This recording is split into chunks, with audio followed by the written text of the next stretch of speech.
보겠습니다. 오늘 말씀은 로마서 8장 15절 말씀입니다. 로마서 8장 15절 말씀 같이 보겠습니다. 한 절이니까 다 같이 한 목소리로 같이 읽겠습니다. 시작. 너희는 다시 무서워하는 종의 영을 받지 아니하고 양자의 영을 받았으므로 우리가 아빠 아버지라고 부르짖느니라. 아멘. 우리가 지난 시간에는 우리가 받은 그 구원에 있어서 그 가장 중요한 내용이 우리가 하나님의 자녀가 되었다라는 것에 대해서 우리가 그 말씀을 살펴봤습니다. 오늘 본문은 이제 그 말씀에 이어서 너희는 다시 무서워하는 종의 영을 받지 아니하고 양자의 영을 받았으므로 우리가 아빠 아버지라고 부르짖느니라 라고 이렇게 그 말씀에 이어서 오늘 본문 말씀을 얘기하면서 그 무서워하는 종의 영이라는 것과 우리가 하나님을 아버지라고 부를 수 있는 그 양자의 영에 대해서 대조해서 그렇게 말씀하고 있는 본문을 우리가 보게 됩니다. 우리가 양자의 영을 받아서 하나님을 아버지라고 부른다라는, 그러니까 성령이 우리 가운데 역사하셔서 우리가 하나님의 자녀가 되어 이제 우리가 하나님을 아버지라고 부른다라는 이 말씀에 대해서는 우리가 어렵지 않게 이해할 수 있는 내용이고 다 동의가 될 수 있는 아마 그런 내용일 것입니다. 그런데 그럼 무서워하는 종의 영으로 역사를 하셨다라는 것은 그럼 무엇이냐 하는 것입니다. 물론 이 15절 이 부분에 대해서는 조금은 논란이 있는 그런 내용이기는 합니다.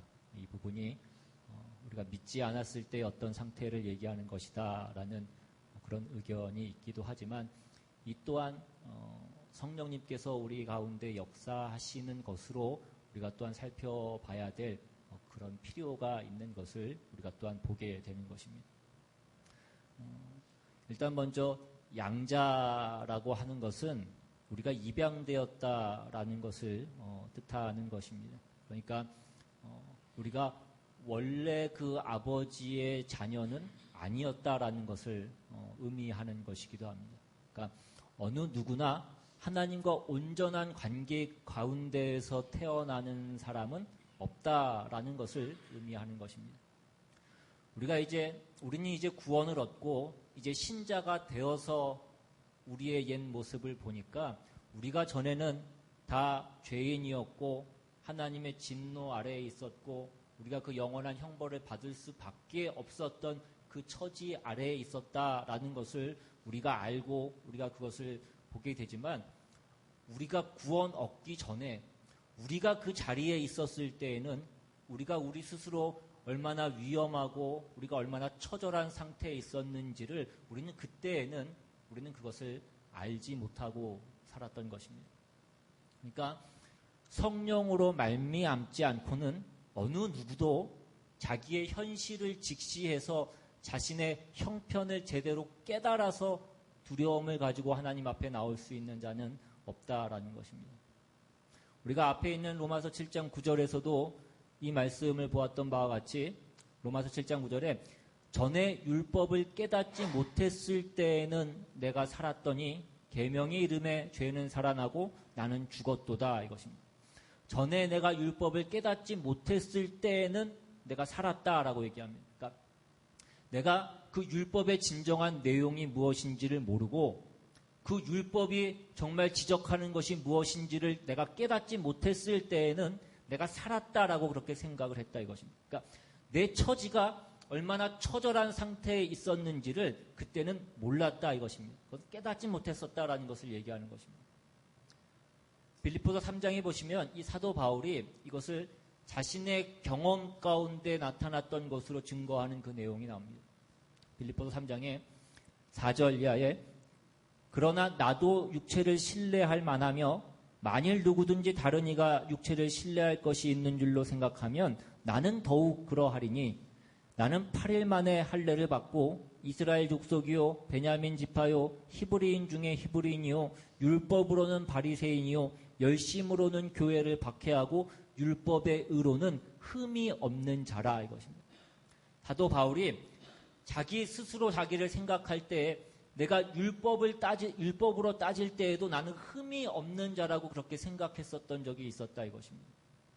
자신은 유대인으로 태어났고 자기는 유대인이었고 그래서 그 율법의 교육을 받았고 그래서 내가 그 모든 율법을 알고 내가 그 모든 율법을 지키면서 살았기 때문에 내가 죄인이라고 생각하지도 않았고 내가 하나님의 심판을 받아야 되는 자라고 그가 생각하지 않았었다 이것입니다. 그래서 사도행전에 보시면 그가 스데반을 죽이는 일에 앞장서서 동참했었고 그가 그 스데반이 죽어도 마땅한 자라고 그가 그때는 그렇게 생각을 했었고 그래서 더욱 힘을 내어서 그 모든 일이 하나님을 위하여 하는 일이라고 생각을 해서 이제 그 예수 믿는 자들을 더 잡아들이기 위해서 살기가 등등해서 그 다메섹으로 가는 도중에 하나님의 간섭하심으로 예수님의 부르심을 받고 그가 예수를 만나게 되는 것입니다. 그러니까 여러분 아무도 스스로 자신의 처지를 깨달아서 하나님 앞에 나올 수 있는 자는 없다 이것입니다. 성령의 사역으로 말미암지 않고는 아무도 내가 멸망할 자리에 있으며 하나님의 심판 아래 있음을 깨달을 수 있는 사람이 없다고요. 오늘 본문에 있는 말씀대로 하자면 이 무서워하는 종의 영의 사역, 즉 우리의 처지를 밝혀주는 그 성령의 사역하심이 없으면 우리는 하나님을 아버지라고 부를 수 있는 그 자녀의 자리에 나올 수 있지 않다 이것입니다. 어저께 뉴스를 보니까 한 뉴스에 7일날 미국 의회에서 바이든 대통령이 국정 연설을 마치고 나서 마이클 베넷이라는 상원 의원과 대화하는 그 내용이 뉴스에 보도가 된 것을 봤습니다. 원래는 마이크가 꺼져 있는 줄 알고 얘기를 했다라고 하는데 그 베넷 의원이 지금 이스라엘 그 전쟁 사태를 언급을 하면서 이스라엘을 더 압박을 해서 빨리 이 전쟁을 종식시켜야 된다. 그 가자 지구의 어떤 그 인권에 대한 문제들이 있으니까 더 이스라엘을 압박해서 전쟁을 빨리 끝낼 수 있도록 그렇게 해야 된다라는 그런 얘기를 하자 바이든 대통령이 뭐라고 했냐면 자신이 그 이스라엘 총리인 그 나타냐후 총리에게 당신과 나는 예수 앞으로 나아가는 그 만남이 필요하다라고 그렇게 자기가 이미 얘기를 했다라고 이렇게 밝혔습니다. 그러니까 예수 앞으로 그 영어로 보시면 come to Jesus meeting이라고 그렇게 얘기를 합니다.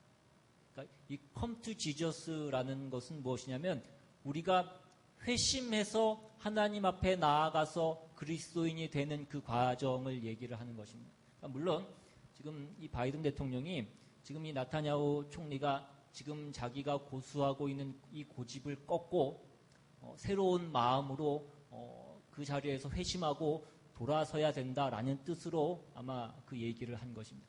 그러니까 어쨌든 간에 우리가 예수 앞으로 나아가는 어떤 그 행위는 우리의 처지를 제대로 이해하고 내가 어떤 자리에 있었는지를 깨달을 때만 가능한 것인데 이것은 성령이 우리 가운데 역사하시지 않으면 우리는 우리가 누구인지를 깨달을 수 없고 우리의 처지를 깨달아서 하나님 앞으로 나아가는 이 일을 우리가 행할 수 없다 이것입니다.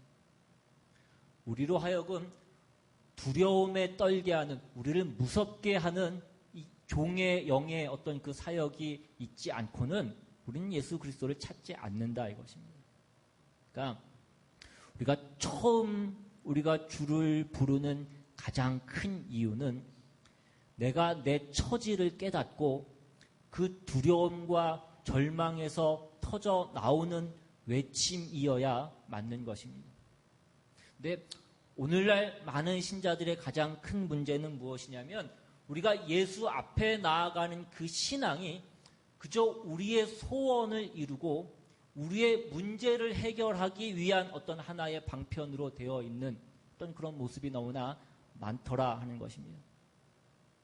하나님이 나를 불쌍히 여기셔서 죄인된 나를 찾아오시고 내 현실을 직시케 하셔서 나를 내버려 두지 않으시고 하나님의 은혜와 긍휼로 나를 붙잡으셨다라는 어떤 그 고백이 우리에게 있지 않다라는 것입니다.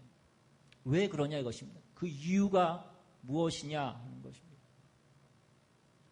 누가복음 7장으로 한번 가보시면 우리가 이 부분에 대한 어떤 그 이해를 좀 얻을 수 있습니다.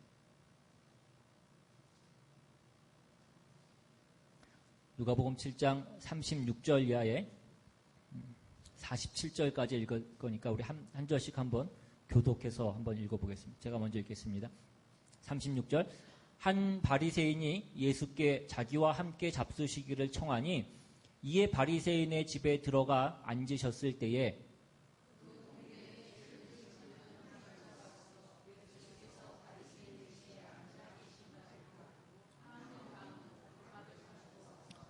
예수의 뒤로 그 발 곁에 서서 울며 눈물로 그 발을 적시고 자기 머리털로 닦고 그 발에 입 맞추고 향유를 부으니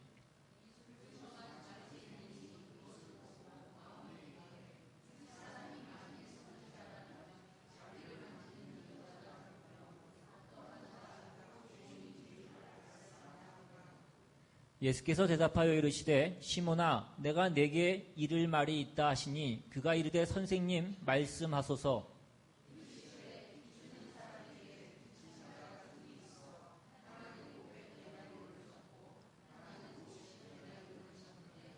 갚을 것이 없으므로 둘 다 탕감하여 주었으니 둘 중에 누가 그를 더 사랑하겠느냐.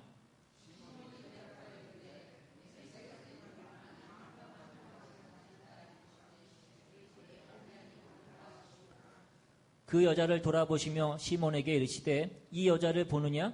내가 네 집에 들어올 때 너는 내게 발 씻을 물도 주지 아니하였을 때 이 여자는 눈물로 내 발을 적시고 그 머리털로 닦았으며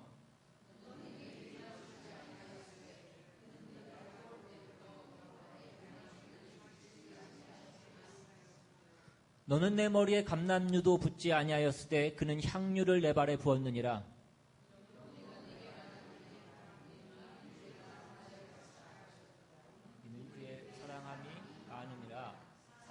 받은 일이 적은 자는 적게 사랑하느니라.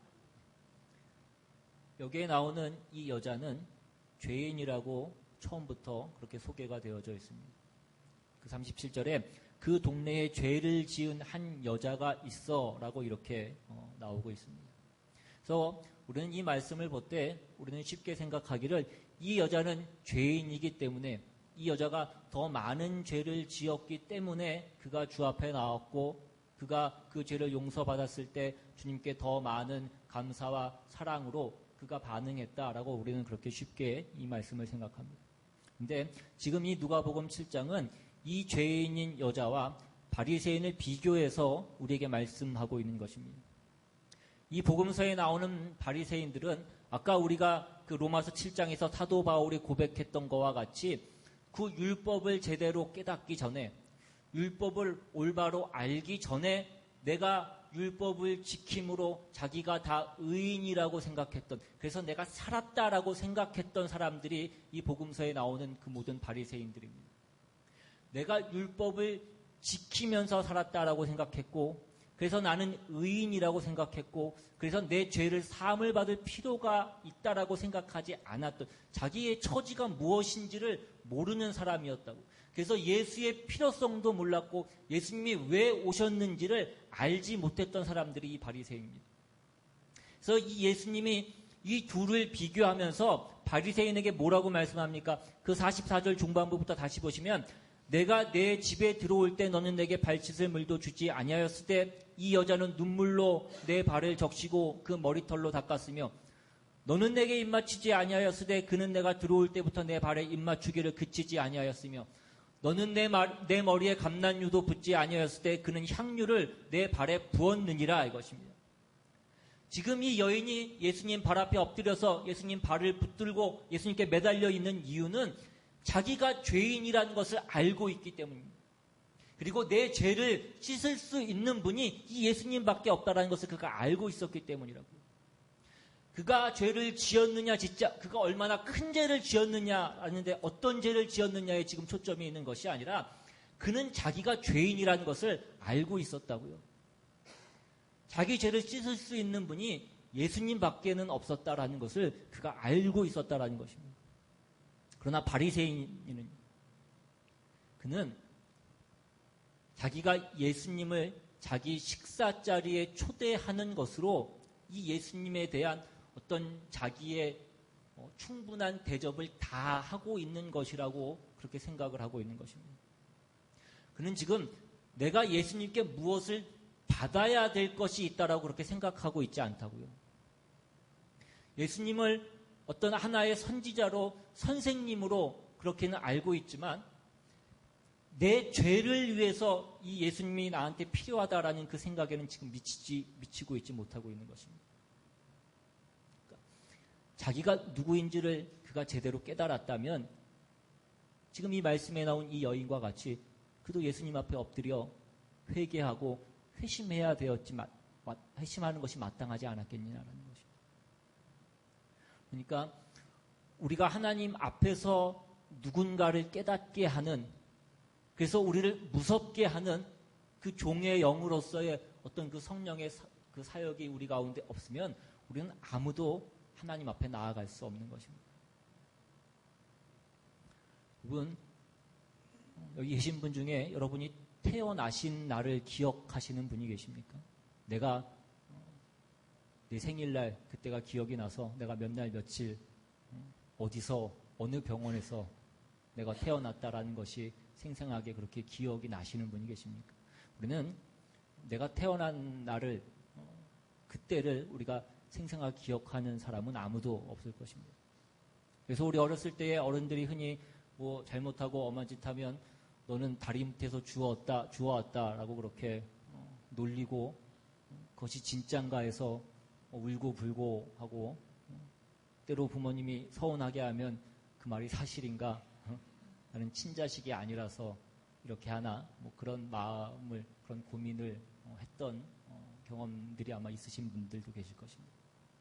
그 모든 어떤 장난과 농담이 가능한 이유가 무엇입니까? 아무도 자기가 태어난 날을 기억하지 못하기 때문에 그렇습니다. 그러나 어느 날 보니까 내가 부인할 수 없게 우리 부모를 너무나 닮아 있는 것을 발견하게 되는 것이고, 또한 우리의 부모가 내가 너를 몇 날 며칠에 몇 시에 내가 너를 낳았다라는 것을 말해줬기 때문에 우리는 그런 줄로 아는 것입니다. 마찬가지로 우리는 다 하나님의 크신 은혜로 거듭납니다.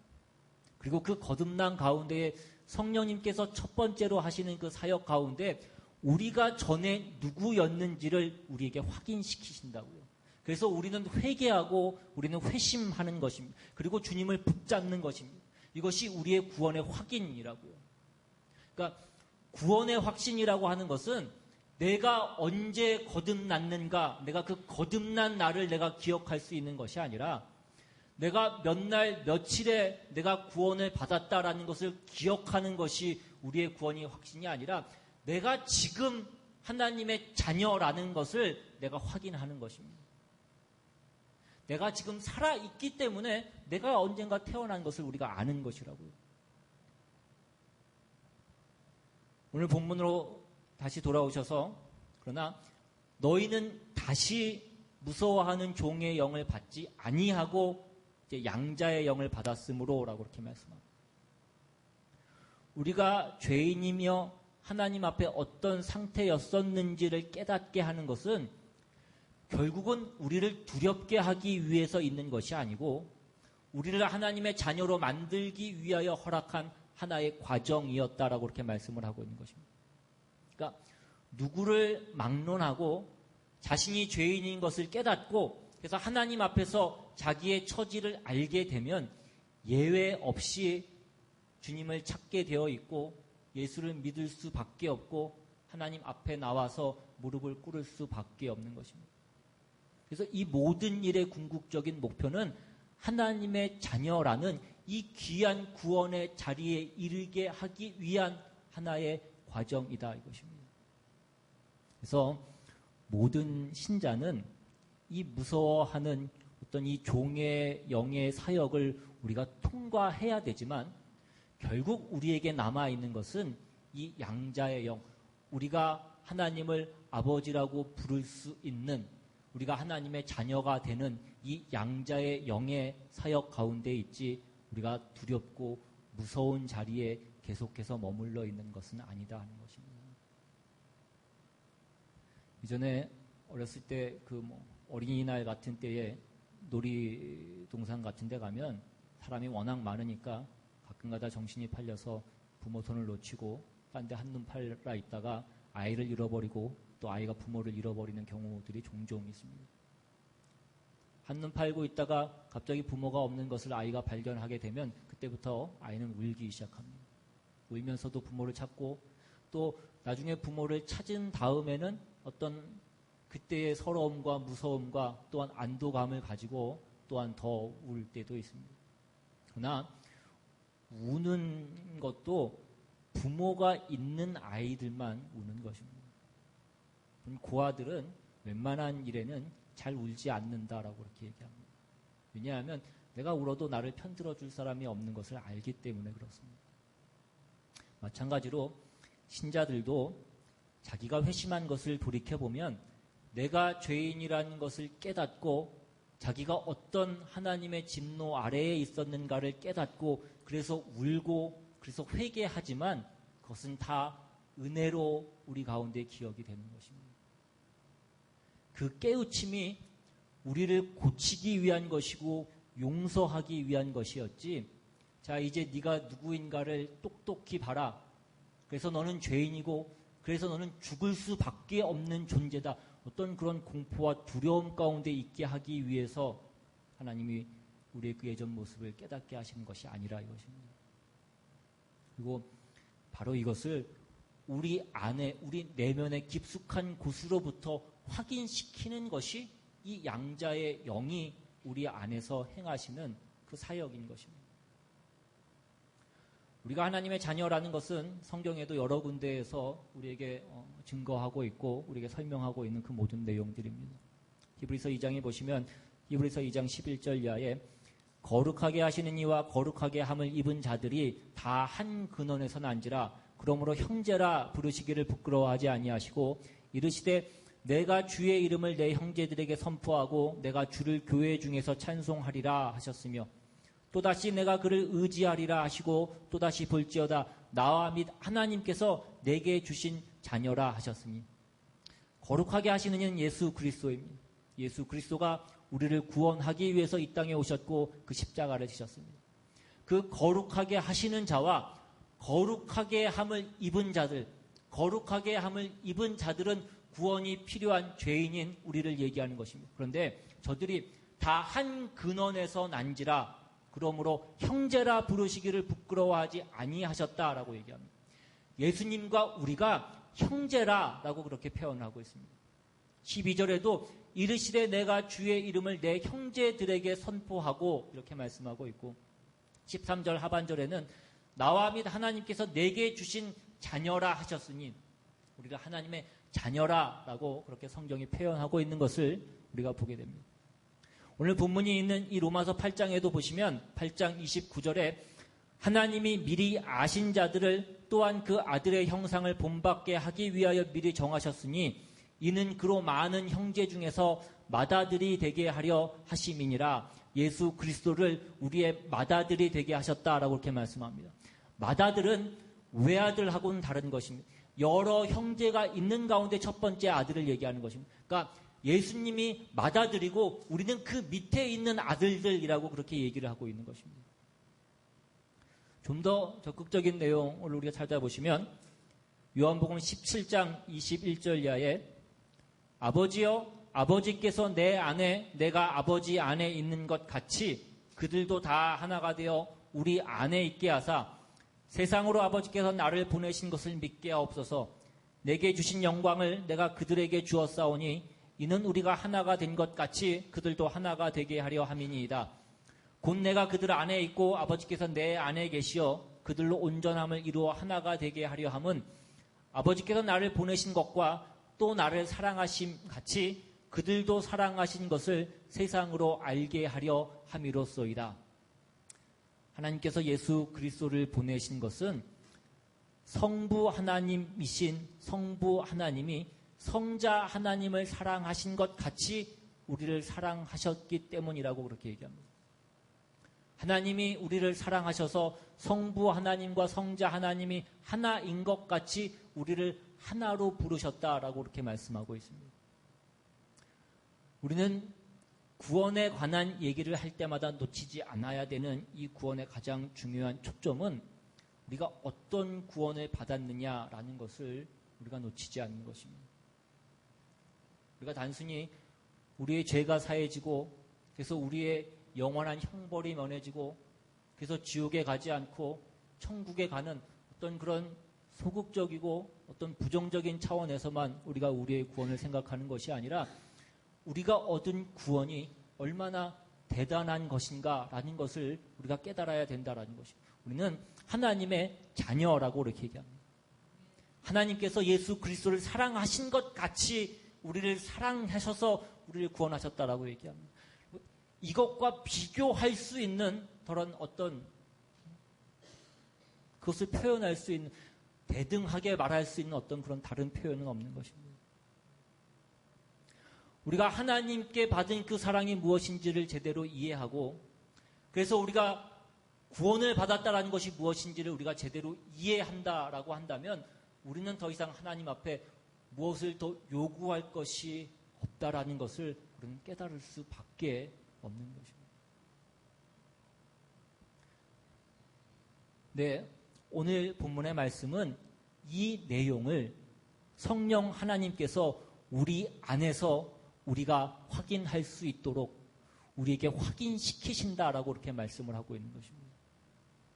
그러니까 우리가 이 양자의 영을 받았다라는 것은 우리가 하나님의 자녀가 되는 것이 무슨 겉으로 드러나는 어떤 무슨 일들이 해결되고 객관적으로 우리가 확인할 수 있는 어떤 일들을 통해서 우리가 하나님의 자녀라는 것이 확인되는 것을 얘기하는 것이 아니고 우리가 주관적으로 알 수 있고 본능적으로 본질적으로 우리가 그것을 느낄 수 있도록 성령님께서 우리 안에서 역사하신다라는 것을 얘기하는 것입니다.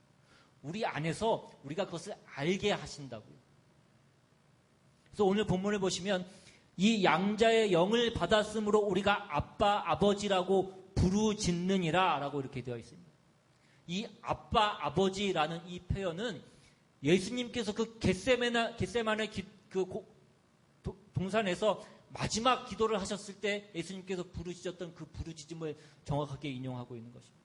그러니까 지금 이 아빠 아버지라고 부르짖는다라는 것은 내가 무슨 기쁨과 어떤 고요함 가운데 차분하게 그 아빠 아버지를 부르는 것이 아니라 고통과 처절함 가운데에서 고뇌에 찬 어떤 그 부르짖음을 얘기하는 것입니다.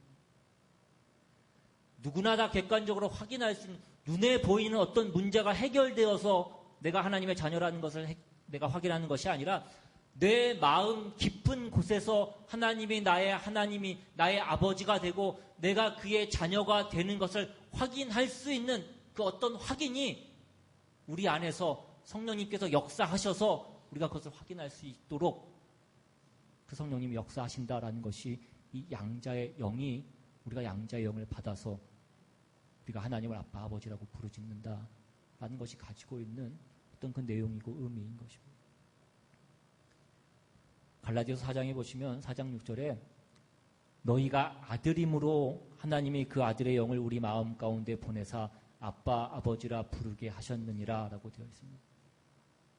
하나님이 우리에게 그 아들의 영을 보내사 우리가 하나님을 아빠 아버지라고 부르는 그 아들이 되는 것이 아니라 우리가 아들이기 때문에 너희가 아들임으로 그 아들의 영을 우리 마음 가운데 보내셔서 우리가 그 하나님을 아빠 아버지라고 부르는 것이라고요.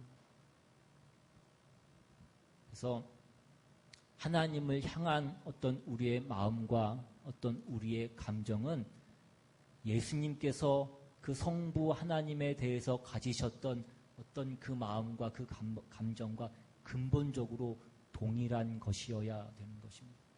우리가 하나님을 향한 우리의 마음은 사랑이고 경애고 가장 친근한 그 어린아이가 아빠에게 갖는 그 어떤 가장 친근한 마음이고 우리의 감정이어야 되는 것입니다. 우리가 그것을 느껴야 된다 이것입니다. 이것은 어떤 특별한 사람만, 어떤 특별한 체험을 하는 사람만 느낄 수 있는 어떤 그 감정을 얘기하는 것이 아니라 우리 안에서 역사하시는 그 성령의 사역으로 말미암아서 신자라면 모두 다 느껴야 되는 마땅하고 당연한 어떤 감정이고 느낌이어야 된다는 것입니다. 그래서 신자라면 당연히 하나님 앞에서 어떤 두려움과 공포의 차원에서가 아니라 사랑이라는 차원에서 어떤 부족감을 늘 우리가 느낄 수밖에 없는 것입니다. 왜냐하면 사랑이라는 것은 우리가 흡족할 수 없는 것이고 우리가 해도 부족함을 느낄 수밖에 없는 것이기 때문에 그렇습니다. 그래서 신자가 자신의 신앙생활에 대해서 나는 부족하다, 나는 미흡하다 라는 어떤 그 생각을 가지는 것은 어떻게 보면 그것은 당연한 것입니다. 어떻게 보면 그것이 없는 것이 오히려 이상한 일이다라는 것입니다. 우리가 하나님을 향하여 가지는 이 사랑은 우리 쪽에만 있는 것이 아니라 하나님 쪽에서 먼저 시작하신 것이고 하나님 쪽에서 더 크게 가지고 계신 것이다라는 것을 우리가 잊지 않아야 됩니다. 요한일서 4장 12절에 어느 때나 하나님을 본 사람이 없으되 만일 우리가 서로 사랑하면 하나님이 우리 안에 거하시고 그의 사랑이 우리 안에 온전히 이루어지느니라.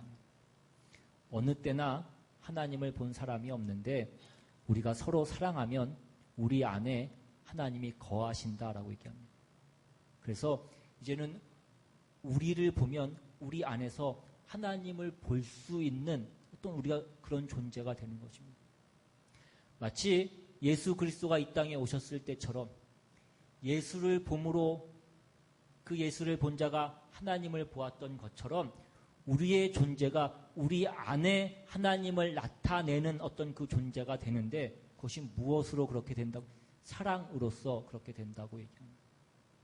이것이 성령 하나님께서 우리 안에 오셔서 신자에게만 나타내는 하나님의 자녀된 어떤 그 특권으로서의 성품인 것입니다. 그래서 그 뒤에 나오는 그 요한일서 4장 16절 이하에는 하나님이 우리를 사랑하시는 사랑을 우리가 알고 믿었노니 하나님은 사랑이시라. 사랑 안에 거하는 자는 하나님 안에 거하고 하나님도 그의 안에 거하시느니라. 이로써 사랑이 우리에게 온전히 이루어진 것은 우리로 심판날에 담대함을 가지게 하려 함이니 주께서 그러하신과 같이 우리도 이 세상에서 그러하니라. 사랑 안에 두려움이 없고 온전한 사랑이 두려움을 내어 쫓나니 두려움에는 형벌이 있음이라. 두려워하는 자는 사랑 안에서 온전히 이루지 못하였느니라. 사랑 안에는 두려움이 있을 수 없다고 말씀합니다. 하나님과 우리의 관계는 사랑의 관계인 것입니다. 그러니까 우리는 하나님을 경외하고 하나님을 사랑하지만 우리는 하나님을 두려워하지는 않는 것입니다. 하나님은 우리를 사랑하시는 우리의 아버지시고 우리는 그의 사랑함을 받는 그의 자녀인 것입니다. 여러분, 우리가 가지고 있는 이 우리의 신분이 얼마나 고귀한 것인가 하는 것을 우리가 자꾸 놓치기 때문에 우리는 우리의 신앙생활 가운데 어떤 그 기쁨이 없고 어떤 그 두려움 가운데에서 자꾸 우리가 우리의 신앙생활을 하고 있는 것입니다. 그것은 하나님이 우리에게 그렇게 하신 것이 아니라 우리 스스로의 어떤 미련함과 무지함 때문에 우리 스스로 빠진 어떤 함정이라는 것입니다. 우리는 못난 자식일 수는 있어도 하나님께 외면받는 남일 수는 없는 존재다. 우리는 하나님의 사랑을 받는 자요, 하나님을 사랑하는 자인 것입니다. 여러분 스스로를 곰곰이 들여다보시고 우리 마음 가운데서 역사하셔서 우리에게 말씀하시는 그 성령님의 역사하심을 여러분 이제 다시 한번 느끼시고 경험하시라 이것입니다. 오늘날 이 기독교의 가장 중심이 되는 이 구원의 도리와 어떤 신앙의 핵심되는 그 내용들이 자꾸 세상적인 걸로 자꾸 바뀌어져서 우리는 늘 누가 더 많은 일을 했는가, 그래서 더 많은 것을 얻었는가라는 것으로 우리가 우리의 신앙을 점검하는 어떤 그런 나쁜 버릇이 있습니다. 그게 아니라 우리의 신앙의 핵심은 누가 더 목숨을 걸고 주를 사랑했느냐 하는 데 있는 것입니다. 그래서 누가 주가 가신 그 길을 뒤쫓았느냐, 누가 자기 십자가를 지고 그 주님을 뒤쫓았느냐 하는 그 싸움인 것입니다. 그 안에 있는 하나님의 사랑을 누가 더 본받았느냐 하는 그 싸움이라 이것입니다. 그 속에 우리의 능력도 있고 우리의 자랑도 있고 우리의 영광도 있고 그 속에 우리의 구원의 확신도 있고 평안도 있는 것입니다. 자식이 좋은 학교 들어가고 건강하고 부자가 되고 내가 원하는 일이 다 잘 되고 그런 걸로 우리의 신앙을 점검하시지 마시라 이것입니다. 여러분 스스로 여러분이 주의 마음을 가진 자요, 그 영광과 함께 그 책임을 가지신 자라는 것을 여러분들 기억하셔서 여러분이 누구신가, 내가 누구인가를 확인하시고 내가 하나님의 자녀라는 것을 확인하시고 내가 하나님의 사랑을 받는 자라는 것을 확인하셔서 그 영광과 그 책임을 감당하시는 그 신자의 삶을 사시고 그 승리를 거두시는 저와 여러분 다 되시기를 주님의 이름으로 축원합니다. 이 시간 말씀 생각하시면서 같이 한번 찬양하기로 원합니다. 오늘 우리 하나님이 우리 아버지가 되신다라는 것이 무엇인지, 우리가 그의 자녀가 되었다라는 것이 무엇인지를 다시 한번 기억하시면서 이 시간 우리 하나님을 우리 아버지라고 부르며 고백하는 이 찬양이 되시길 바랍니다.